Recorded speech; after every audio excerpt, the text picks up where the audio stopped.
네, 평화 새로운 시작. 남북 정상회담이 이제 나흘 앞으로 다가왔습니다. 오늘 의전, 경호, 보도 관련 논의를 위한 남북 3차 실무회담이 열렸습니다.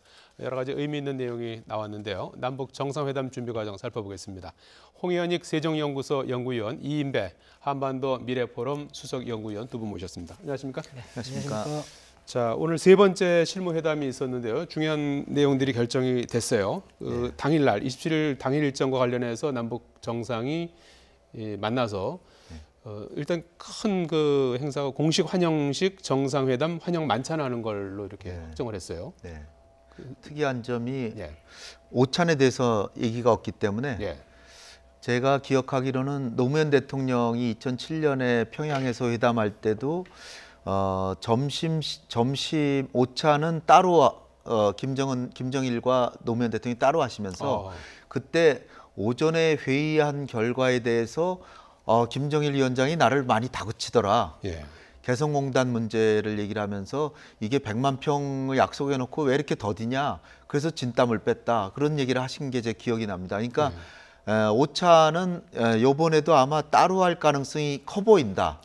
제가 확실하게 말씀드리지 못하지만 일단 오늘 발표 볼 때 오차는 그렇고요. 만찬만 오후 정상회담이라고만 했지만 오전에 한 2시간 내지 1시간 반 하고 오후에 2시간. 과거에 2000년, 2007년 제가 조사해 보니까 각각 4시간여를 했어요. 그러니까 4시간 정도 그 당시에도 2박 3일 동안에 4시간 했기 때문에 지금 당일날 만났다 헤어지는데 4시간 하면은 꽤 오래 하는 것이 아닌가 이게 생각되고요. 그리고 회담 내용에 대해서는 아직 다 합의된 것이 아니기 때문에 그때 상황을 보면은 이 배석한 사람들의 구술을 기반으로 해서 합의문을 그때 만듭니다. 근데 지금은 그 당시는 보니까 한 반나절 이상 걸려요. 한나절 가량 걸리기 때문에 지금은 시간이 별로 없거든요. 그러니까 아마 추정컨대 사전에 지금 합의문 비슷한 거를 서로 만들어 가지고 와서 맞춰보면서 뭔가 하지 않으면 당일날 합의문 내기가 쉽지 않아 보인다. 과거 사례를 보면. 그러니까 이번에 임동원 그 전 통일원 장관께서도 대통령께 건의하시기를 그때도 사전에 예상 합의문이란 거를 북한에 보냈더니 훨씬 회담이 순조롭게 됐다. 이런 얘기한 걸로 봐서 이것이 합의된 건 아니지만 가상의 합의문을 만들어서 아마 북한에 보냈을 가능성도 배제할 수 없다. 자, 지금 뭐 이번 주 금요일 열리는 남북 정상회담 볼거리도 상당히 이제 풍부할 것 같아요. 이번에 오늘 결정된 것이 이제 북측 판문각 지역부터 생중계하기로 했어요. 이렇게 되면은 우리 이제 취재진이 군사분계선을 넘어서 판문각 주변서부터 이제 생중계가 되는 거죠.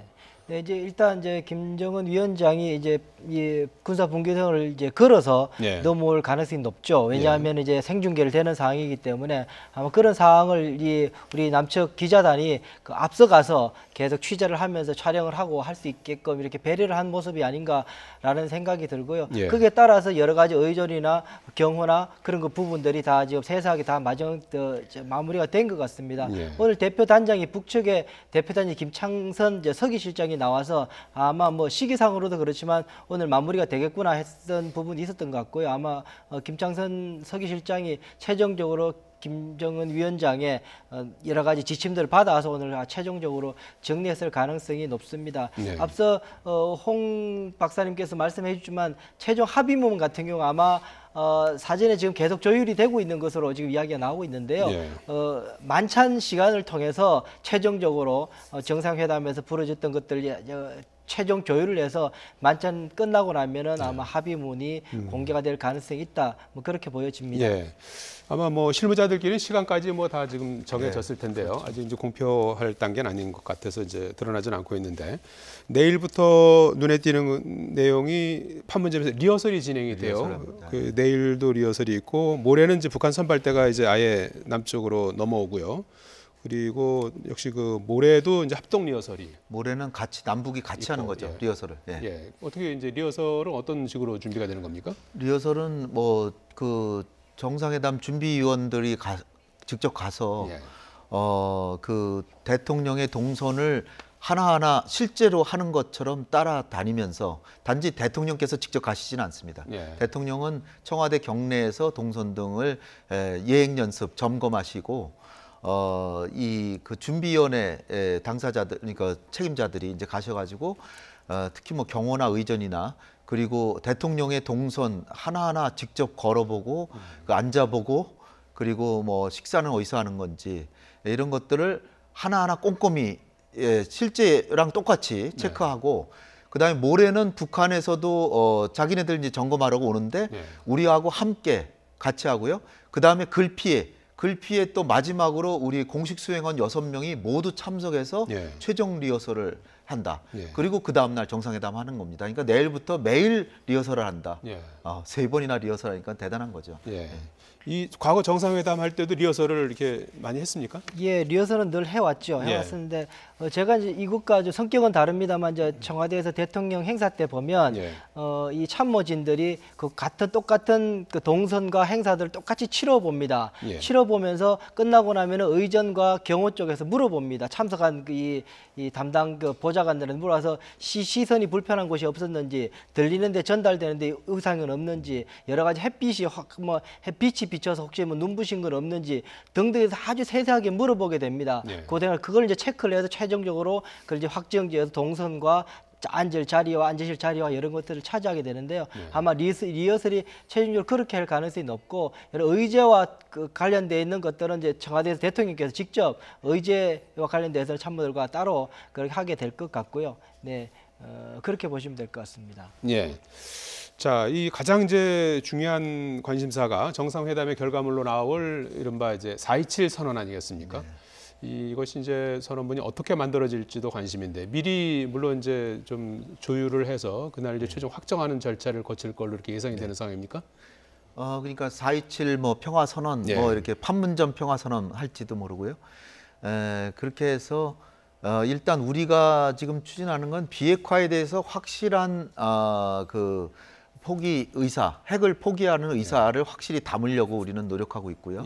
그 다음에 진짜 6.25를 이제 넘어가 보자. 그런 의미에서 종전선언이라고 언론에서 많이 나오는데 종전선언 이런 말을 쓸 것 같진 않고요.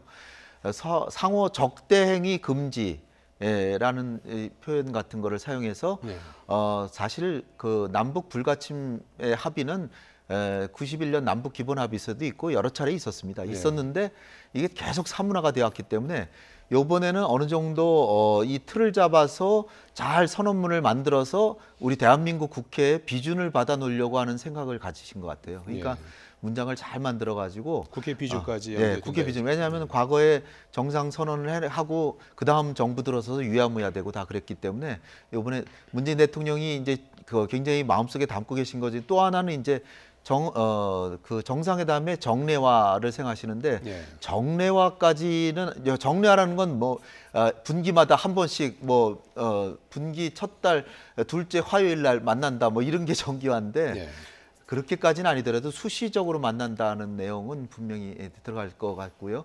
그다음에 뭐 이산가족 상봉이라든지 그다음에 이제 그 남북 관계의 기본적인 뭐 경제 협력이나 이제 정상화 이런 내용에 대해서는 이 남북 간의 기본 조약이라고 하는 그런 틀로서 요번에 합의가 안 되더라도 남북 간의 기본 조약을 체결하기 위한 공동 협의체를 만든다든지 그걸 구성해서 그것을 이제 협의해서 그게 완료되면 다시 또 만나서 서명을 하신다든지 이런 형식이 되지 않을까. 제 이제 전부 다 제 추정입니다.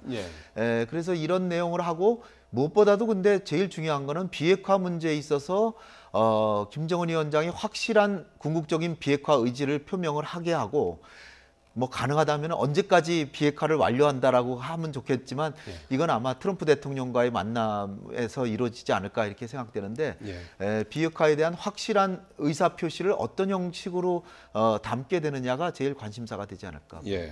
아마 지금 이제 상황에서 두 가지일 것 같습니다. 하나는 비핵화에 관련된 얼마나 정교하고 구체적인 선언을 담아내는가 첫 번째가 될 것이고 동시에 추자가 하고 있는 것이 이제 한반도의 평화 체제, 항구적인 평화 체제를 어떻게 구축할 것인가에 대한 양 정상 간의 합의가 어느 정도 이루어질 것인가에 문제가 있을 것입니다.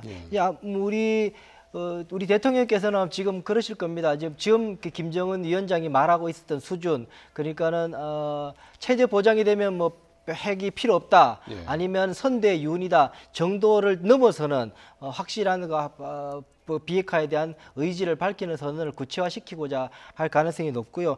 반면에 그것과 함께 이제 한반도의 평화 체제 구축 차원에서 여러 가지 홍 박사님 말씀하신 것처럼 뭐 기본 협정이 됐든 어떤 식이 됐든 이 남북 긴장 완화, 군사적인 신뢰 조치 등등의 조치들을 포함하는 어떤 정치적인 선언이 나올 가능성은 높다, 그렇게 볼 수 있겠습니다. 예. 그런데 제가 우려되는 부분은 조금 있는데요. 예. 그냥 혹여나 지금 상황 속에서 이번에 남북 정상회담을 준비하시면서 이 미북 정상회담에 이제 길잡이를 하겠다라는 예. 그런 이제 그 말씀을 하고 계시고 그렇게 보고 계시는데, 그러면서 혹여나 이번에 남북 정상회담이 이런 미북 비핵화에 관한 북한의 비핵화 문제는 미북 정상이 주가 되고, 우리 남북 정상회담은 한반도 평화 체제가 주가 되는, 예. 이렇게 해서 약간의 역할 분담식으로 가는 거는 조금 우리가 자제해야 되지 않겠느냐, 그건 좀 우려되는 부분이 있어서 다시 한번 더 짚어볼 만한 구석이라는 생각이 듭니다. 예. 자, 지난주에 이제 남북 정상 간에 청와대와 북한의 이제 국무위원회 간에 이제 한 라인이 개통되지 않았습니까? 네. 이제 시험 통화까지 이루어진 상태고요. 네. 정상 간의 첫 통화는 언제쯤 이루어질 것 같습니까? 아무래도 좀 리허설을 하면서 당장 예. 내일 하실 것 같기보다는 예. 내일은 이제 우리만 리허설하고 모레는 같이 하니까 예. 같이 리허설하고 모레 저녁 아니면 전날 예. 전날 하시지 않을까 이렇게 추정이 됩니다. 예. 뭐 통화 내용을 제가 뭐 예상해 볼 수는 없지만 예. 무엇보다도 금년에 이제 시발점이 된 올림픽 얘기는 서로 남북이 서로 이제 뜻을 맞추는 그런 그 행사였고, 또 북한의 참여로 인해서 성공적으로 평화적으로 마쳤기 때문에 예. 일단 문재인 대통령께서 김정은 위원장에게 이런 결단을 해줘서 고맙다, 이렇게 얘기를 하면은 또 김정은 위원장은 우리 여동생 간데 참 잘 돌봐줘서 고맙다, 이런 말씀을 하셔서 서로 이제 부담 없는 얘기, 첫 대화죠, 사실은. 부담 없는 예. 상호 신뢰를 구축하고 그 다음에 뭐 아주 이견이 있을 수 없는 얘기부터 해서 예. 그리고 요번에 만날 때 아주 건강한 모습으로 만나자. 예. 그리고 좋은 의제를 가지고 가능한 민족의 미래를 생각하면서 건설적이고 항상 모든 주제를 민족의 미래를 생각하면서 좋은 결론을 맺도록 좋은 꿈 꾸고 오시라, 뭐 이런 얘기들 하지 않을까 생각이 됩니다. 예. 자, 남북 정상회담을 이제 나흘 앞두고 있는데요. 오늘 우리 국방부가 대북 확성기 방송을 중단했어요. 그 이유는 뭐라고 보십니까? 일단 그저께 이 북한 당국이 이제 세 가지 선언을 했죠. 예. 하면서 핵실험하지 않겠다, ICBM 이제 실험 발사하지 않겠다. 네. 그래서 핵실험장을 폐기하겠다라고 세 이야기를 가지. 했습니다. 이 세 가지를 선언했고 즉각적으로 이제 조치하겠다고 시작했고, 그것을 이제 맞받아서 우리로서는 이제 이 확성기 대북 심리전을 중단함으로 인해 가지고 남북 정상회담을 앞두고 서로 간에 지금 주고받기를 하면서 일단 서로 간에 평화 유지를 하면서 상황 분위기를 관리하는 데서 서로가 주고받기 하면서 잘 관리되고 전략적으로 관리하고 있는 거다라는 생각을 하고 있습니다. 예. 물론 이것을 어떻게 평가하는 것도 다른 문제입니다. 이것이 북한이 앞서 말씀드린 것처럼 그 세 가지 선언 자체가 예. 한반도 북한의 비핵화와 가까워진 것인가라는 것에 대해서는 뭐 여러 가지 추측성이기 때문에 아직까지 쉽게 평가할 건 아닌 것 같고, 어쨌든 지금 상황에서 이 북한의 태도와 한국의 이 확성기 중단 같은 것은 지금 상호 분위기 조성 차원에서 긍정적인 모습이다라고 볼 수 있겠습니다. 예. 북한도 대남 방송을 중단할 가능성이 있을까요? 할 겁니다. 이제 네. 북한이 대남 방송을 했던 이유는 우리가 대북 방송을 하게 될 때 그것을 이 소리를 부딪히게 해서 상쇄시키기 위해서 대북 방송을 했다고 이야기를 하고 있기 때문에요. 네. 사실 이제 그 북한의 대북 방송의 음질이 그렇게 좋지 않기 때문에 네. 우리한테 그거 자체가 심리전으로 효과는 없었거든요. 그것을 이제 그 뭉개기 위해서 그랬던 것이었기 때문에 네. 우리가 안 하면은 그들도 할 필요가 없는 상황이 될 겁니다. 그래서 예. 아마 중단할 가능성이 높다고 봅니다. 한미연합 훈련 일정도 조정할 수도 있다는 얘기도 나오는 것 같아요. 네, 지금 키 리저브 훈련이 이제 시작됐죠. 키 리저브 훈련은 컴퓨터 시뮬레이션 훈련입니다. 그래서 그는 한국에서뿐만 아니라 미국 본토에서 그리고 여러 곳에서 유럽과 여러 곳에서 이제 주한 미군 기지들과 함께 연계해서 장소가 불문하고 벌어지는 건데요. 네. 그 자체도 27일 같은 경우에는 혹시 중단할 수 있지 않겠느냐라는 이야기가 돌긴 하는데 실제로 뭐 그거는 중단하든 안 하든 크게 문제되지는 않을 겁니다. 로키로 그냥 공개 안 하면 그만이기 때문에 크게 뭐 문제되지는 않을 거다라는 생각이 듭니다. 예, 앞서도 조금 더 언급을 했습니다만은 지난 주말이죠. 토요일부터 북한이 그 핵실험을 이제 중단하기로 했는데요. 이외에 전반적으로 평화 분위기도 무르익고 있고요. 북한 조선중앙TV의 보도 내용 잠깐 들어보시겠습니다. 네, 지난 21일 조선중앙TV 보도 내용입니다. 주체 107 2018년 4월 21일부터 핵시험과 대륙간 탄도로켓 시험 발사를 중지할 것이다. 핵시험 중지를 투명성 있게 담보하기 위하여 공화국 북부 핵시험장을 폐기할 것이다. 핵시험 중지는 세계적인 핵 군축을 위한 중요한 과정이며 우리 공화국은 핵시험의 전면 중지를 위한 국제적인 지향과 노력에 합세할 것이다. 우리 국가에 대한 핵 위협이나 핵 도발이 없는 한 예. 자, 21일부터 이제 북한이 미사일 시험, 핵실험 중단하고 또 핵실험장을 폐기하기로 이렇게 세 가지를 이제 하기로 했는데요. 그 속내는 뭐라고 보십니까? 속내는 김정은은 뭔가 완전한 비핵화를 결심한 듯한 모양새를 보이면서 네. 우리 대통령이나 트럼프 대통령에게 내가 완전히 비핵화를 할 테니까 거기에 대한 보상이 무엇이냐라고 회담을 주도하려는 것 아닌가 이런 생각이 들고요. 네. 두 번째로는 그 북한의 그 주민이나 당 지도부에게 너무나 급변하게 이제 북한의 대외 정책이 변하니까 일단 중간 단계로서 중간 지점을 마련한 게 아닌가 생각됩니다. 그러니까 핵과 경제 병진 노선이 결속됐기 때문에 이제 새로운 단계로 들어간다. 그러니까 핵을 포기하는 건 아니고요. 핵은 이미 개발했기 때문에 이제는 경제에다 집중한다. 지금은 병행이었는데 이제는 핵은 주머니에 이미 들어있고 병행한다. 그러니까 핵은 주머니에 들은 핵을 가지고 한국과 미국의 태도여에 따라서는 포기하든 안 하든 그건 이제 지도자가 결정할 테니까 주민들은 걱정하지 마라. 일단 체제 안전 보장은 확보해야 내가 포기하겠다.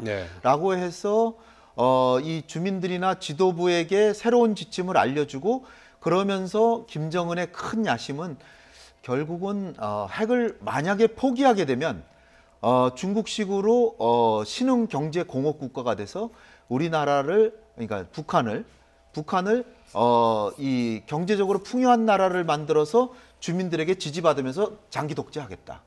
그런데 이제 여기서 주의할 점은 개혁과 개방은 할지 몰라도 사회 기강을 다지면서 장기 독재로 가긴 하겠죠. 그러니까 그 체제가 어떻게 될지는 뭐 김정은이 나중에 이제 고민할 사항이고요. 우리가 준비해야 될 거는 김정은이 진짜로 이번엔 다 폐기한다. 왜냐하면은 폐기한다 그래도 몇 년 걸릴 테고요. 과정이. 그 몇 년은 적어도 보장이 되잖아요. 그리고 그 중간 과정에서 한국이나 미국이 자기들이 보기에 신뢰할 만한 체제 보장을 안 해주면 다시 돌아선다. 그런 각오로 완전히 끝을 보여주면서 갈 수도 있기 때문에 문재인 대통령이나 트럼프 대통령께서 그렇게 진짜로 아주 진심을 가지고 핵을 포기한다라고 했을 때 대응할 수 있는 기제를 가지고 회담장에 가셔야 되지 않을까. 트럼프 대통령도 마찬가지고. 북한이 이번에 결정한 내용은 엄밀히 보면은 동결입니까? 비핵화 선언입니까? 비핵화 선언은 전혀 아니죠. 아니죠. 이미 핵은 다 개발해서 장거리 미사일은 화성 12형, 14형, 15형에서 7,000km, 10,000km, 13,000km 각각 한 10개씩 한 30개 갖고 있고 그다음에 탄두가 최소한 10개 내지 20개 갖고 있고 그다음에 미사일 1,000개가 있고 그다음에 핵 프로그램 돌아가면서 우라늄 농축 계속하고 있고 그다음에 플루토늄도 원자로 돌아가면서 계속 생산하고 있고 미사일도 계속 생산하고 있기 때문에 이거 뭐 실험장 폐쇄하고 장거리 미사일입니다. 중단거리는 계속 쏜다는 거예요. 장거리 미사일을 발사 안 하는 거 정도는 10개 중에 한두 개이기 때문에 나머지 8개 가지고 얼마든지 협상할 수 있다. 이런 자신감을 가지고 지금 한 겁니다. 그러니까 이것에 대해서 너무 크게 생각할 것도 없지만 그렇다고 해서 뭐 핵 보유를 선언한 거다가 하는 것도 좀 지나친 것 같고요. 예. 기존의 입장에서 몇 개를 포기했으니까 긍정적인 거죠. 진일보했다. 네, 네. 풍계리 핵실험장은 뭐 이미 뭐 낡아서 폐기할 수밖에 없는 상황이다 이런 네. 보도도 있는 것 같아요. 그렇게 생각할 수도 있지만 사실 다른 핵실험장이 있어서 폐기한다 그러면 이것도 폐쇄가 아니라 폐기입니다. 예. 폐기는 아주 못 쓰게 불능화 이상이거든요. 예. 그 얘기는 최소한 당분간 핵실험은 안 할 것은 분명하다. 왜냐하면 실험장이 하나밖에 없으니까. 하나밖에 없는데 6번 한 거기를 폐기하니까 다른 실험장을 지금 마련하고 있다 그러면 전 세계를 정말 깜짝 놀랄 새로운 기만책이 될 테고요. 예. 그럴 것 같이 생각은 안 되는 것이 이미 핵을 많이 갖고 있기 때문에 지금 폐기한다라고 선언했기 때문에 예. 다시 다른 실험장을 마련했다는 건 정말 기만이죠. 조금 전 그 북한 아나운서 말에서도 나왔습니다만, 근데 핵실험 중지는 핵 군축을 위한 중요한 과정이라고 이제 언급하고 있지 않습니까? 북한이 얘기하는 핵 군축이라는 게 어떤 겁니까? 우선 보면 이번에 이 말을 보면은 2016년에 당대회 때 사실은 예. 김정은 위원장이 했던 말과 거의 비슷한 말이 있습니다. 예. 그때도 핵 보유국을 선언하면서 했던 말이 이제 세계적인 핵 군축에 그 움직임에는 우리가 동참하겠다. 첫 번째 이야기했던 거. 두 번째 이야기가 그것은 우리에게 핵으로 공격하지 않으면 우리가 먼저 공격하지는 않겠다.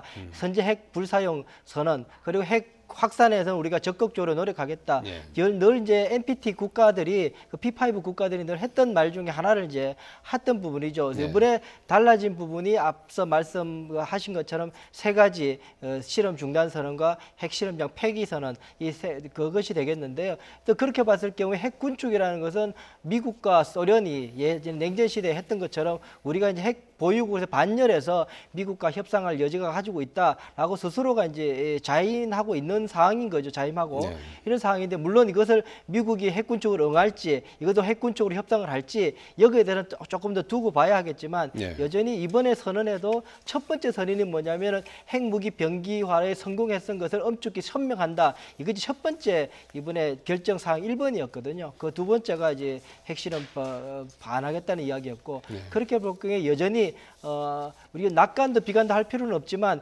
형상에서 이번에 나온 발표 문구만을 봤을 경우에 네. 핵 포기한다고 쉽게 판단하기는 어려운 부분은 분명히 있습니다. 예.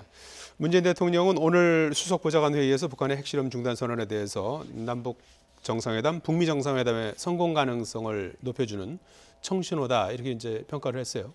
예, 일단 정부 입장에서는 긍정적으로 보고 있는 것 같아요. 지금 이제 대통령께서 저렇게 말씀하셔야 되죠. 예. 왜냐하면 지금 며칠 후에 정상회담을 앞두고 있는 상황인데 예. 지금 앞서 이 군사품 지역에서 우리가 지금 확성기 방송 심리전도 예. 중단하는 오늘부터 것도 중단했습니다. 같은 맥락이라고 저는 보는데 어쨌든 지금 상황에 전략적으로 상황 관리를 해야 되는 상황입니다. 예. 상황 관리를 해야 되는 상황이기 때문에 대통령께서도 이것이 속내가 마음에 들든 안 들든 그거는 차치하고라도 예. 이번에 있던 조치가 하여튼 부정적인 조치는 아니니까 예. 긍정적인 조치니까 이것을 이제 이 모멘텀을 활용해서 어떻게 완전한 비핵화로 끌고 갈 것인가는 또 대통령께서 협상의 몫이고 과제이긴 하지만 현 상황을 그렇게 평가해 주는 것은 전략적으로 옳은 판단이다라는 생각이 듭니다. 예. 단지 이것을 너무 이제 크게 확대해서 해석해서 이번에 북한의 조치 자체를 너무 크게 평가를 해주면 예. 이걸 너무 비싸게 취급해주면 비핵화에 대한 압력이 낮아질 수 있기 때문에 예. 그것은 조금 조심할 필요는 있다라는 생각을 하게 됩니다. 지금 그 논란이 되고 있는 것 가운데 하나가 이제 트럼프 대통령이 말이죠. 트위터를 통해서 북한이 비핵화와 실험장 폐기, 실험 중단에 합의했다고 언급을 했어요.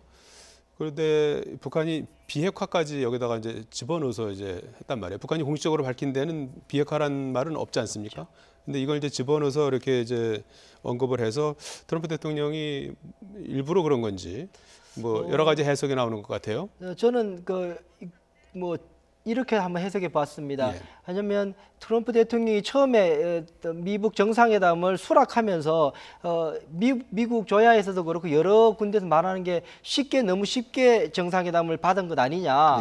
그런 이야기에서 전제 조건도 없이 그렇게 그냥 선뜻 받은 것 아니냐라는 우려가 있었거든요. 근데 가만히 그 이후에 행보들을 가만히 지켜보게 되면 끊임없이 트럼프 대통령이 비핵화 이야기를 하고 있습니다. 미북 정상회담에서 비핵화할 거다. 나는 긍정적으로 본다라고 이야기하면서 비핵화를 마치 비핵화를 위한 정상회담이다. 예. 비핵화 이미 나는 그렇게 알고 있으니까 나와라라는 식으로 이야기를 하고 있어서 오히려 그 말 속에 트위터의 말 속에 보면 이 비핵화 자체를 전제 조건화시키는 상수화시키는 전략이 아닌가 협상에 있어서 예. 그런 모습도 좀 읽혀지는 부분이 있습니다. 네, 일각에서는 4월 초에 방북했던 폼페이오 미 국무장관 지명자가 이 비핵화 약속을 받아온 게 아니냐 하는 관측도 나오는 것 같아요.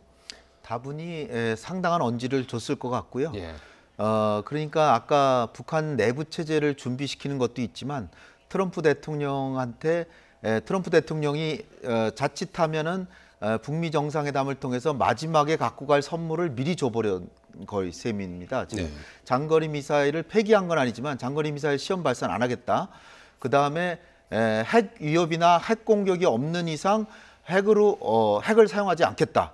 세 번째로 미국이 아주 우려하고 있는 핵을 알카에다나 IS 같은 그런 불법 단체한테 확산하지 않겠다. 어떤 경우에도 확산하지 않겠다 그랬습니다. 그러면 트럼프 대통령이 반드시 최소한도로 얻을 거는 대부분 다 줘버린 거거든요. 예. 지금 미국 국민들을 생각하더라도 지금 개발한 한 10개 정도의 ICBM 중거리 한 20개 이것을 완전 폐기시키면 미국의 본토에 핵이 날라올 염려는 없어지는 그런 아주 트럼프 대통령으로서는 회담도 안 하고 상당한 걸 얻었기 때문에 그렇지만 김정은의 이런 행보에는 노림수가 있는 것이 트럼프 대통령이 미리 비위를 맞춰서 정상회담을 성과가 없으면 안 오겠다라고까지 했잖아요. 네. 그러니까 반드시 정상회담에 오게 만들고 두 번째로는 이미 몇 가지를 줌으로써 선물을 나도 이미 줬으니까 선물을 마련해라. 마치 우리가 확성기 방송 중단한 것처럼 트럼프 대통령도 뭔가를 내놔라.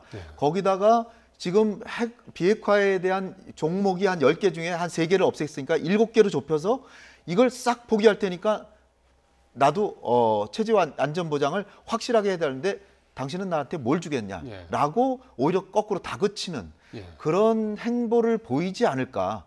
김정은의 성미상으로 보면은 마이크 폼페오한테도 자기하고 그렇게 그 배포가 많은 사람 처음 봤다 이렇게 얘기할 정도로 그런 것을 즐기는 거의 게임을 즐기는 듯한 그런 모습으로 정상회담을 하기 때문에 김정은은 상당히 제가 볼 때는 회담을 주도하려 노력할 가능성이 있다고 봅니다. 나이도 어리고 경험도 없지만 자기가 내가 회담을 주도했다라고 그러고 북한에 돌아가서도 내가 이번 회담을 주도해서 이런 성과를 냈다라고 뭔가 가지고 가려고 하지 않을까 이렇게 생각이 됩니다. 예. 지금 그 트럼프 대통령은 북한의 비핵화와 보상을 한 번에 타결하는 방식을 선호하고 북한은 이미 알려진 대로 이제 단계적, 동시적 해법 이런 그 비핵화를 원하고 있는데 이런 간극을 어떻게 좁혀야 된다고 보십니까?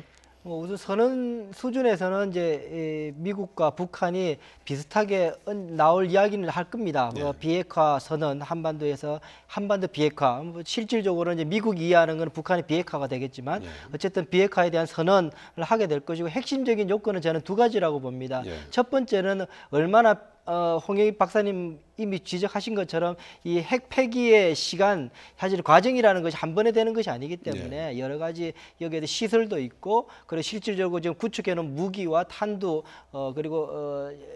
가 있기 때문에 그것을 어떻게 폐기할 것인가가 있기 때문에 당시 안에 이루어지지 않습니다. 그렇다면은 그것을 얼마나 압축적으로 이루어낼 것인가, 시간을 얼마나 압축적으로 해서 그걸 실행시켜낼 것인가가 첫 번째 관건이 될 것이고 또 하나는 지금까지 북한과의 핵 협상에서 한 번도 뚫고 들어가지 못한 부분이 뭐냐면은 북한의 과거 핵에 대한 접근이었습니다.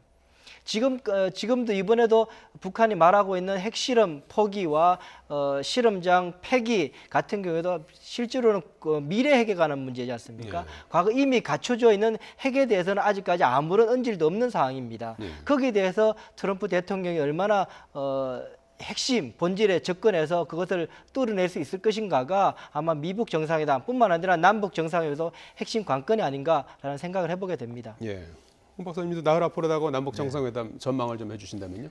네, 남북 정상회담에서는 제가 볼 때는 거의 다 좀 좋은 결과가 나올 걸로 예정이 된 게 아닌가 이렇게 생각이 되는데 왜냐하면 남북 정상회담에서 완전한 비핵화 일정표까지 만드는 건 아니거든요. 원칙을 확실하게 듣고 그 다음에 남북 간의 그 기본 관계 설정하는 거, 그 다음에 종전에 관한 원칙적인 합의로서 적대행위 금지, 그리고 이제 우리 대통령께서 상당한 시간을 할애하실 것으로 예상되는 게 한반도 신경제지도 얘기를 대통령께서 쫙 설명하시면서 그러나 이것은 비핵화가 되면 하겠다. 네. 그러니까 당신이 지금 머릿속에 그리고 있는 게 중국처럼 지금 그 일당 독재라는 얘기는 우리가 할 필요는 없죠. 네. 당신의 정권을 유지하기 위해서 경제 발전 쪽으로 해서 주민의 민생을 살피면서 체제를 유지한다라고 하는 그 방향으로 가는 것이 진정성만이 있고 진정성을 보이고 비핵화만 한다면 이렇게 내가 이 화려한 한반도 신경제지도에 대한 남북 경협, 어마어마한 경협을 할 생각이 있는데 그것은 북미 정상회담에서 트럼프 대통령에게 확실한 비핵화를 약속해라. 예. 그걸 이제 설득해야 된다고 보고요. 근데 제가 볼 때 제일 중요한 건 이제 트럼프와의 정상회담까지 포함해서 확실하게 완료 시점을 못 받고 네. 그 다음에 과거의 견제액, 미래액, ICBM을 다 통틀어 놓고 네. 그 다음에 설사 단계적으로 나간다고 하더라도 그 일정표를 대충은 마련해서 거기에 대한 신고와 사찰, 검증 그것만 확실하게 해놓으면 북한은 빠져나갈 길이 없습니다. 예. 완료 시점을 못 박는 게 대단히 중요하다. 예. 이렇게 생각합니다. 그 가능성은 얼마나 있다고 보십니까? 트럼프 대통령과 또 김정은이 네. 이번에 결단을 하고 네. 완전히 포기해도 소프트웨어는 갖고 있다라는 자신감을 김정은이 갖고 있다면 네. 완전한 비핵화도 할 수 있다. 저는 그렇게 봅니다. 예, 지금까지 홍현익 세종연구소 연구위원 이인배 한반도 미래포럼 수석 연구위원이었습니다. 두 분 고맙습니다. 고맙습니다.